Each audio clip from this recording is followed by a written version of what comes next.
Patrick's going to talk a little about what happened to a very close relative of his.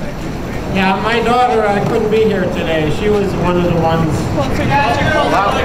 She was one of the ones being called by the FBI. She wrote a statement which I'll read. Her name is Sarah Smith. Louder. Louder. Friday morning, I received a phone call from an FBI agent. He asked if I had about 30 minutes to sit down and speak with him so he could ask me some questions. I asked about what, and he said he was not at liberty to discuss it. Then I asked if I needed a lawyer present, and he said it was up to me, but that I was not in any trouble, and that they just had a few questions. I felt there was something suspicious about him telling me he wanted to ask me some questions, but he would not tell me what these questions were. So I asked if I said that I would consult a lawyer and check with my schedule and I'd get back to him. I reiterated that it would have been much easier for me to meet with him if I knew why an FBI agent wanted to sit down with me.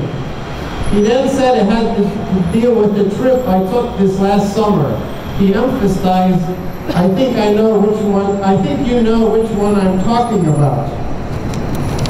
The trip I took last summer was to Israel and Palestine.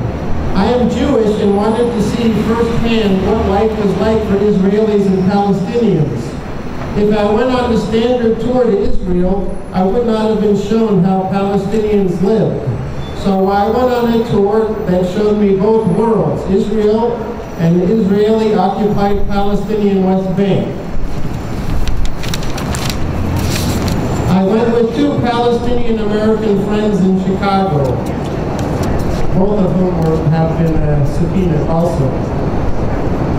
You would think that Jews and Palestinians going together to visit Israel and Palestine is something that the U.S. government would encourage. Instead, we are now being ordered by the FBI to go before a grand jury for going on that trip. The U.S. says it supports peace between Israel and Palestine. It says it supports separate Israeli and Palestinian states. So why does the FBI investigate us because we went to see the Palestinian land?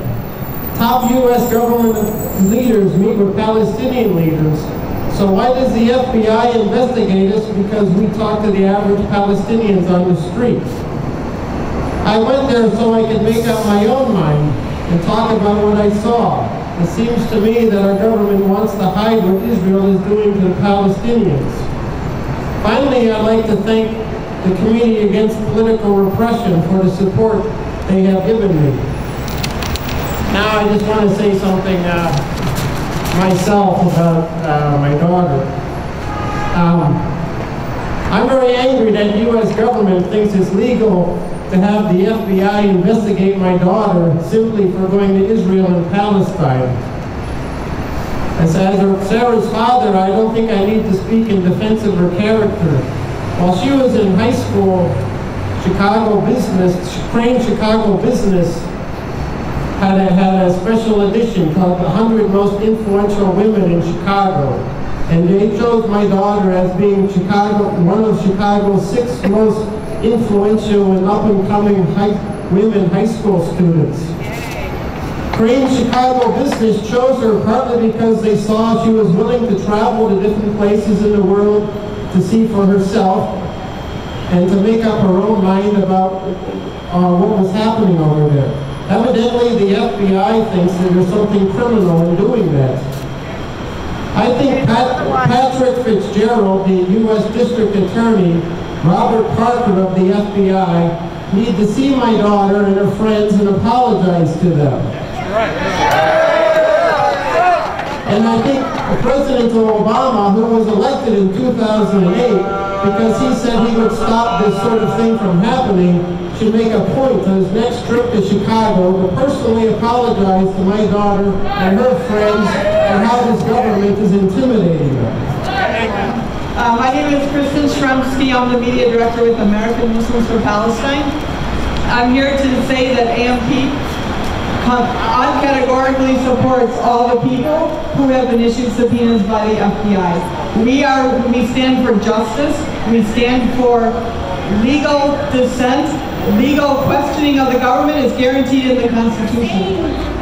It's the same situation. The number is changing, but it's the same situation. It's being done to put fear, to intimidate, to divide all the different movements.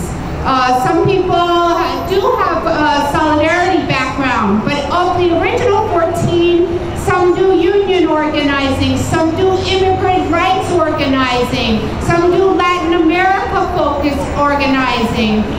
Many participate in justice right here in the cities that they live in. So it becomes even more clear that it's not about one person, one act, one group. It's set to divide and intimidate us. And it is indeed a sorry reason why we're here. When people can't get together and protest, peacefully protest, without being threatened by arrest or raid or subpoena, it's a sad state of affairs. Now this doesn't matter if you look back over time. It once was the labor movement, it once was the civil rights movement, and now it's the peace movement. It's any movement where all people come together. If it was a movement of one people, it wouldn't be a problem. But when it's a movement that involves all people, it's always a problem. So we're going to stand with you. SEIU is 2 million strong throughout this country. Yes. We're a labor movement who believes in equal rights for all workers and all people. And we will not stand by and watch as people are targeted and people are dragged from their homes and people's belongings are taken and they are searched and seized. SEIU stands strong with you brothers and sisters through this struggle, and we'll be here to the end. Thank you. Myself, everyone here is very cold, so let's get back in our picket and get moving and raise our voices for free speech and civil liberties. Thank you. Activists under attack, what do we do? Activists under attack, so what do we do? Activists under attack, so what do we do? Stand up, fight back! Activists under attack, so what do we do? Stand up, fight back!